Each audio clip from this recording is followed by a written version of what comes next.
পৌরসভার লিফুন মিয়ারা আমার ঘরও আনি আমরা খাওয়াইছি। এইখান দিয়ে আমার বাড়ি অবধি উনি রাস্তা বান্ধি দেওয়ার কথা ছিল। একটা রুগী নিতে হইলে আমাদের সাঙ্গা করে নেওয়া লাগে। রুগী তো নিতে নিতে হয়তো মারাও যেতে পারে।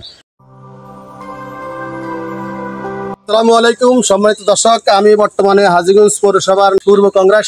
এখানে আমরা যে একটা রাস্তা দেখতে পাচ্ছি, আপনারা অবশ্যই জানেন যেই কোনো বাংলাদেশের যেই কোনো রেল লাইনের পাশে যারা আছে তাদের কিন্তু চলাচলের জন্য যোগাযোগ ব্যবস্থা তেমন সুবিধা না। হয়তো বলতে পারেন রেল লাইন থাকা অবস্থায় কেন সুবিধা না, যেহেতু আমাদের মনে করেন হাজীগঞ্জ থানায় যারা আছেন হাজীগঞ্জ এরিয়ার ভিতরে তারা হয়তো জানেন রেল লাইনের পাশে যে সমস্ত বাড়িগুলো আছে তাদের জন্য সরু রাস্তা, সামান্য 8 সিসি রাস্তাও নাই, অথবা 8 মিটারের যে রাস্তাগুলা 10 মিটার 8 মিটার রাস্তাগুলো করা হয় চলাচলের জন্য। সেখানে রিক্সা ভ্যান বিভিন্ন কাভার ভ্যান আসে, একটাই কারণ তাদের যোগাযোগ সুবিধার জন্য, তাদের কোনো গর্ভবতী মা তাদের চিকিৎসার জন্য অথবা তাদেরকে জরুরি কোনো মৃত্যু লাশ বহনকারী গাড়ি কোনো কিছু আসতে পারে না। ভাই আপনার মূল সমস্যাটা কি এখানে? মানে অর্থাৎ মূল সমস্যা যদি 8 ফিট 10 ফিট যদি রাস্তা হইতো রেলের সাইডে তাহলে অনেক ভালো হইতো, যে রুগী টুগি নেওয়া যাইতো।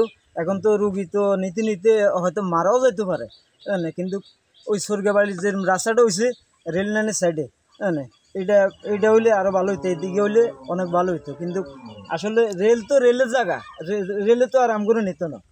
একটা রুগী নিতে হইলে আমাদের সাঙ্গা করে নেওয়া লাগে, বা সাঙ্গা করে বলতে মানে কি খাট বানাই নিতে হয়, খাট বানাই নিতে হয়।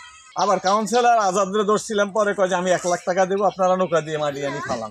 পৌরসভার লিফুন মিয়ারা আমার ঘরও আনি আমরা খাওয়াইছি। এইখান দিয়ে আমার বাড়ি অবধি উনি রাস্তা বান্ধি দেওয়ার কথা ছিল। উনি বলছে যে 50,000 টাকা দিব, রাস্তাটা বান্ধি দিবে। এবং আমরা যারা বলছে হে বলে আমরা দাঁড়ো খারাপ থাকতাম রেলওয়ে জায়গার মাটি কাটি গেছে। এখন এটা যদি আমরা করতে যাই হলে আমরা কিন্তু জেল হাজত থাকতে।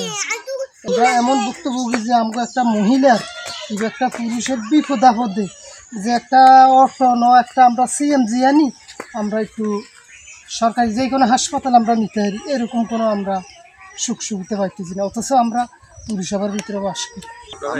রেল লাইনের পাশে দিয়ে একটা যে রাস্তা করে দিলে আমগোতায় সুবিধা হইব, যে সুবিধা হইব। রেল তো রেলের জায়গা, রেলে তো আর আম করে নিত না, রেল তো নিত না।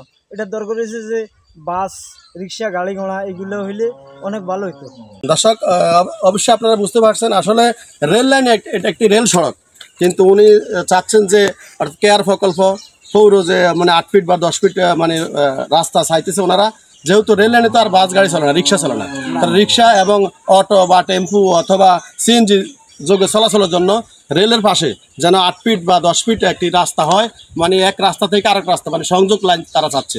যদি এমনটি হয় তাহলে দেশের অগণিত মানুষ অনেক সুবিধা পাবে। আশা করি পৌর কর্তৃপক্ষ যারা আছেন তারা এই হাজীগঞ্জ পৌর এলাকার ভিতর রেল লাইনের পাশে যারা আছেন পৌর এলাকার মধ্যে, যেমন 9 নং 8 নং 6 নং 7 নং 4 নং এভাবে আমাদের যেই ওয়ার্ডগুলো পড়ছে হাজীগঞ্জ রেল লাইনের পাশে, আশা করি যারা মানে বিভিন্ন সড়ক থেকে বিচ্ছিন্ন তাদেরকে একটি 8 ফিট অথবা 10 ফিট যদি রাস্তা তৈরি করে দেয় অন্য রাস্তার সাথে, অর্থাৎ মূল সড়কের সাথে যদি রাস্তা যোগাযোগ করে দেয় রেল লাইনের পাশ দিয়ে, তাহলে তাদের অনেক ভালো হবে। আশা করি আমার কথা বুঝতে পারছেন। সবাই ভালো থাকবেন। আসসালামু আলাইকুম ওয়া রাহমাতুল্লাহি ওয়া বারাকাতুহু।